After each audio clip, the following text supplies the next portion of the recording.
Absolutely not. And I don't give a damn what anybody says. I mean, he only played in 2 games. Even if you're a team with no quarterback. Listen. I would give the farm if you told me, look, man, it's him or Jay Cutler. If you told me that, okay, I'd give the farm. How does your mind go there? But outside, because that's where it goes. and listen, that's about it. Outside of that, I'm not giving him that kind of love. And I'm not saying Jimmy Garoppolo cannot play. He's 25 years of age. We saw him in 2 games this year, particularly the opener against Arizona. He was very impressive. I give him a lot of credit for that. But in the end, it's 2 games. All right, this guy he's played in 17 games. He's thrown a grand total of 94 passes. That's it. And in 3 years. And I am supposed to turn around and give up a first-round pick for him? I don't want to hear that. Now, I heard Greeny, Max, this morning talking to Golick saying, well, you know what? If he were available right now in the draft, where would he go? Well, that's because you've seen him in a couple of games against NFL competitions, whereas a collegiate dude hasn't had to go against that competition as of yet.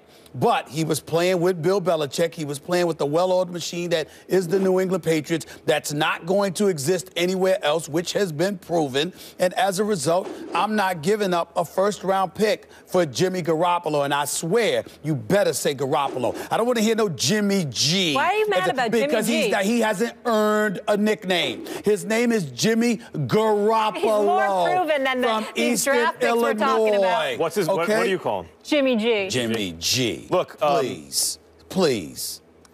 You're wrong, and you're being quite illogical, Stephen. Logical. All right, Spot Kellerman. That's what I was waiting for. Take it away. Take it away. Now, look, if you don't want to make the trade for a first-round pick, it's only because you're dealing with Bill Belichick. So you say if Belichick's willing to trade him, then he must not be worth what you're trading him for because he's the smartest GM. Fine. That's a good argument. But it fails this test. Belichick thought he was good enough to draft in the 2nd round. So it's a guy who Belichick thought that's worth a 2nd-round pick. And now You're right. do have... He was in the 2nd round. He's a 2nd rounder. By the Patriots, he's a 2nd rounder. And now Belichick is saying, and it's not just that I think he's a 2nd rounder. He has some evidence. You're right, not a ton of games. 2 games. He won them both. One against a Super Bowl favorite to start the season. But he has some evidence that the guy can play on the NFL level. Now, there was a not perfectly similar, but pretty similar situation. A guy who certain GM thought, yup, that's the guy, 25 years ago Saturday, was also taken in the 2nd round. And the GM who'd missed him said, you know what? If I had a first-round pick, I'd have drafted him in the 1st round. And so he traded a first-rounder for Brett Favre. How'd that turn out? Now, Garoppolo was injured in his 3rd game. Favre has the consecutive games played streak, so and the odds that anyone becomes Brett Favre are remote. But the point is, it's not unprecedented that a guy who's picked in the 2nd round improves his stock as a pro to the point, especially by a GM or a scout who has a real affinity for him, who believes he sees something, that he can go in the 1st. Belichick thought he was worth it. Do we think that Belichick doesn't get value in the draft? Yeah, Bill Parcells was a part of that pick also. Right. Yeah. Obviously, he gets value in the draft. The Patriots are so excellent partly because Belichick gets value in the draft. He spent a 2nd rounder for him. Now, I'm not saying I'm going to give you the 1st overall pick for him, but somewhere in the 1st round, absolutely I would do that. Listen, the 1st round picks may not be as valuable as they used to be outside of the top 5 or top 10.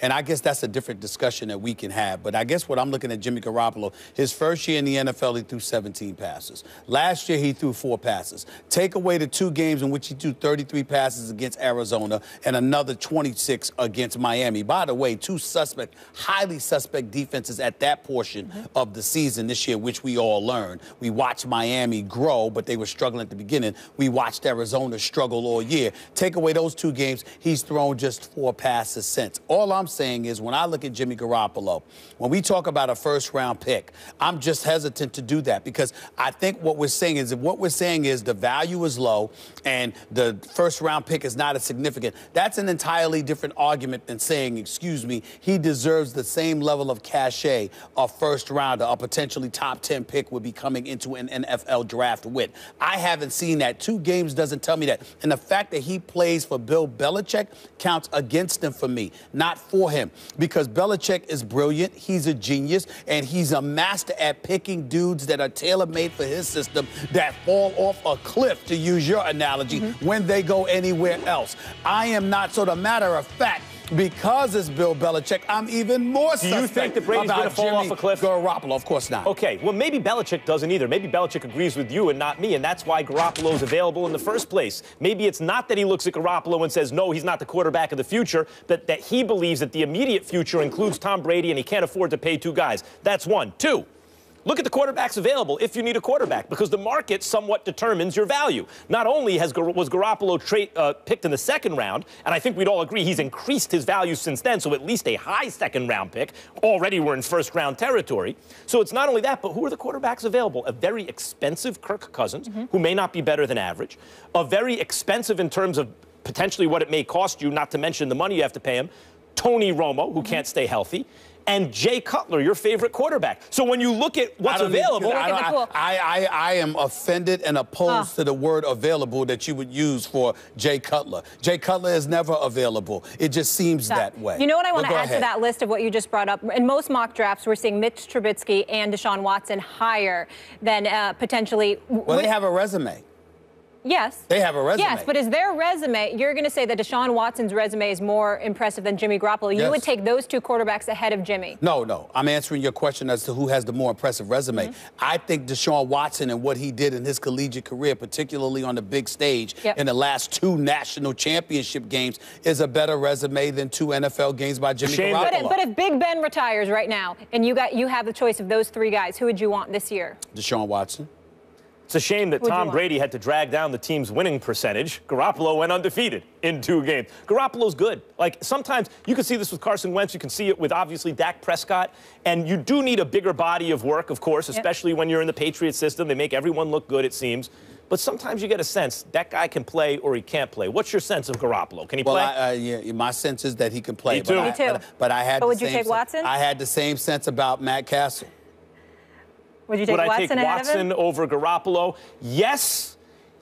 Yes, because I saw Watson make play after play with the money on the line on a huge stage. Not NFL defenses. That's right. I'm taking a leap of faith with Watson. I'm valuing leadership and big playability under pressure. Max Kellerman and Molly Wood. I thought Alabama had an NFL-type defense. You're right. It's close. That's what we talked about. We're going to get. That's what we talked about. And we're talking about a man, Deshaun Watson, that threw for like 898 yards in 2 games against them, that accumulated over 1,000 yards in 2 games against them.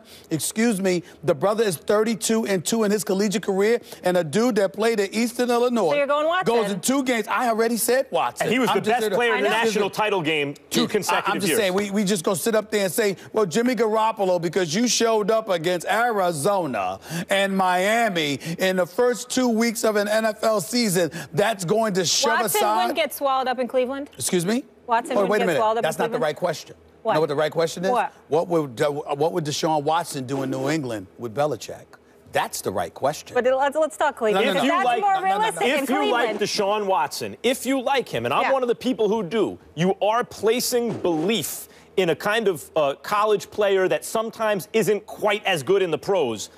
You're placing belief in his leadership abilities and what you saw him do under pressure over what a lot of the scouts are saying. I'm one of those people, but not everyone does. Let me be very, very clear about my position. I am in no way questioning the abilities and the potential upside of Jimmy Garoppolo based on what we saw. What I am saying is you're not going to tell me that 2 games for Bill Belichick outweighs a collegiate career by a Deshaun Watson. It does not. Did Belichick get value in the draft in the 2nd round when he took Garoppolo? Sure. So you're already admitting he's at least a high 2nd round pick, at least. No, what I'm saying to you is that remember what I prefaced by saying. Bill Belichick is a genius. He's a master at picking guys that are tailor-made for him. What they would do elsewhere remains to be seen, and there is a history of that as well. Okay, let me ask you this. People who depart from New England, when they go elsewhere, They're relatively average. You're the owner of a team. But they're great for the Patriots. You're the owner of a team. Yes. I understand trepidation about dealing with Bill Belichick. My assumption is whoever I have in place, he's probably smarter, and he'll probably get the better of a deal. However, you're the owner of a team, and you have the people you have in place. Your football people. Right? You're not Jerry Jones who's going to override them because you have a feeling. You got your football people in place. And your most trusted guy comes to you and says, see that guy, Garoppolo? That is our quarterback. That's the guy. I believe in him. As the owner of a team, you wouldn't okay a trade of a first-rounder for a guy that your top football people are telling you or a person is telling you, him, he's our future. I'm telling you right now, I would be highly reluctant to do it. I'm being real with you. And I'm being very, very sincere about Deshaun Watson, particularly the way the NFL game is played today. Garoppolo, and this is not an insult, it's a compliment to him, but it's sort of like a Tom Brady wannabe. You know, he can stand back in the pocket, he can fling the football, it appears, etc. But does he have the wheels? Does he the dual threat that a Deshaun Watson is? Did we get that from him? No, we did not. So I'm saying to you, when we look at a overall, a first round pick or whatever, I'm thinking about a guy the quality of a Deshaun Watson, who I believe away from New England is going to make some noise, whereas I think Jimmy Garoppolo is a product of New England. Nothing I love more than the NFL draft. We're 2 months away. Be interesting to see how it all plays out. But we are going to go back to the association when First Take returns. It's been a while since the Lake Show has performed in L.A. So how will Magic Johnson fix the struggling franchise? Find out when he joins the desk in just a bit. And are we closer to seeing McGregor stepping into the boxing ring to face the